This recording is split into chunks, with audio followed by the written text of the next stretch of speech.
Jai Sri Krishna. Srimad Bhagavad Gita has an important role in human life.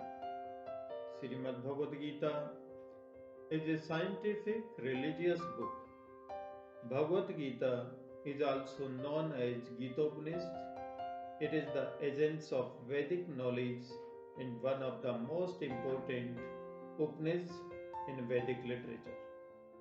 The Bhagavad Gita was first spoken to the sun god, and the sun god explained it to Manu, and Manu explained it to Ikshva.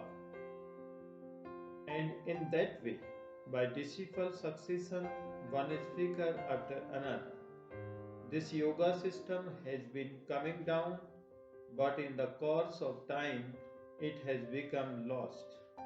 Consequently, the Lord has to speak it again.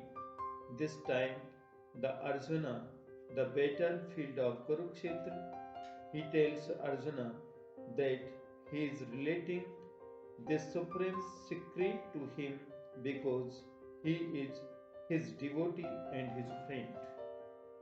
Here, the Lord clearly tells Arjuna that he is making him the first receiver of a new parampara, means disciplic succession, because the old succession was broken. It was the Lord's wish.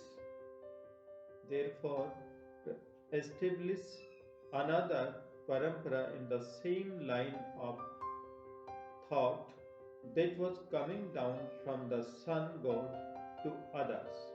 And it was his wish that his teaching be distributed anew by Arjuna.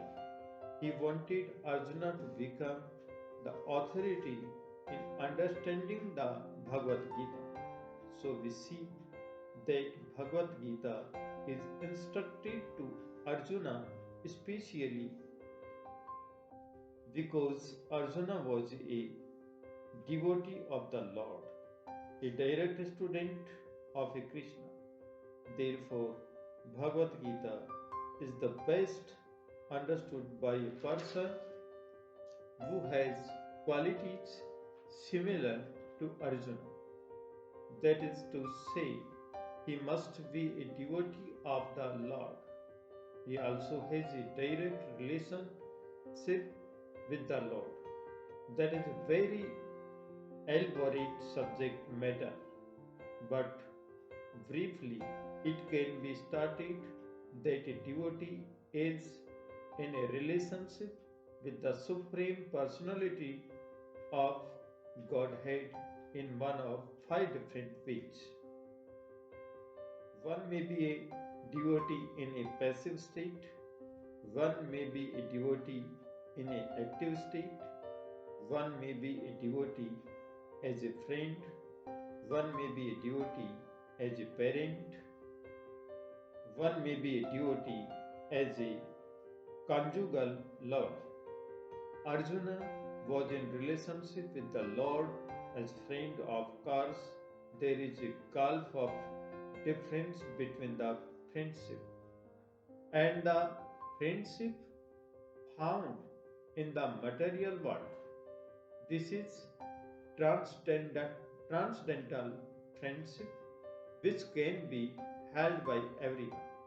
Of course, everyone has a particular relationship with Lord, and that relationship is evoked by the perfection of devotional service. But in the present states of our life, we have not only forgotten the Supreme Lord, but we have forgotten of eternal relationship with Lord. Every living being out of many billions and trillions of living beings has a particular relationship with the Lord eternally. Thank you.